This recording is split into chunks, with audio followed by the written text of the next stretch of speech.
નમસ્કાર ખેડૂત મિત્રો, ઓનલી ખેડૂત હેલ્પ ચેનલમાં તમારું સ્વાગત છે। મહુવા માર્કેટ યાર્ડનું એક ખાસ જાહેરનામું છે।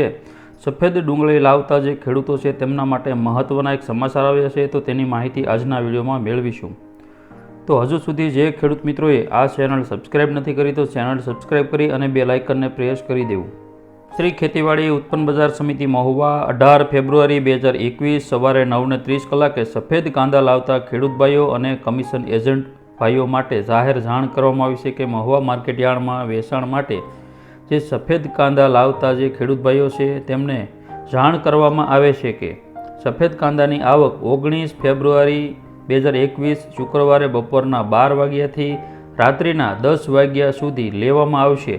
ત્યારબાદ નવી જાહેરાત ન થાય ત્યાં સુધી આવકને પ્રવેશ મળશે નહીં। તો શુક્રવારે બપોરે 12 વાગ્યાથી રાત્રે 10 વાગ્યા સુધીમાં સફેદ ડુંગળી માર્કેટ યાર્ડ મહુવા ખાતે લઈ જવા માટે જણાવવામાં આવેલું છે।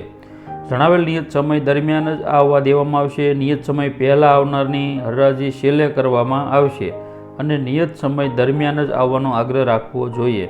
હવે ખાસ નોંધ છે કે સફેદ ડુંગળીની સાથે જો લાલ ડુંગળી લાવશે તો કોઈ પણ સંજોગોમાં ઉતારવા દેવામાં આવશે નહીં। ગેટ ઉપર નોંધાવ્યા વગરની જે ડુંગળી હશે તેની પણ હરાજી કરવામાં આવશે નહીં। તો આ તમામ નોંધ જે છે તે ખેડૂત ભાઈઓ સુધી પહોંચાડી દેજો, વિડીયોને શેર કરી દેજો। વિડીયો ગમ્યો હોય તો લાઇક પણ કરી દેજો અને ફરી વખત નવા જ વિડીયો સાથે મળીશું। ત્યાં સુધી મને રજા આપશો। જય જવાન, જય કિસાન, આપનો દિવસ શુભ રહે।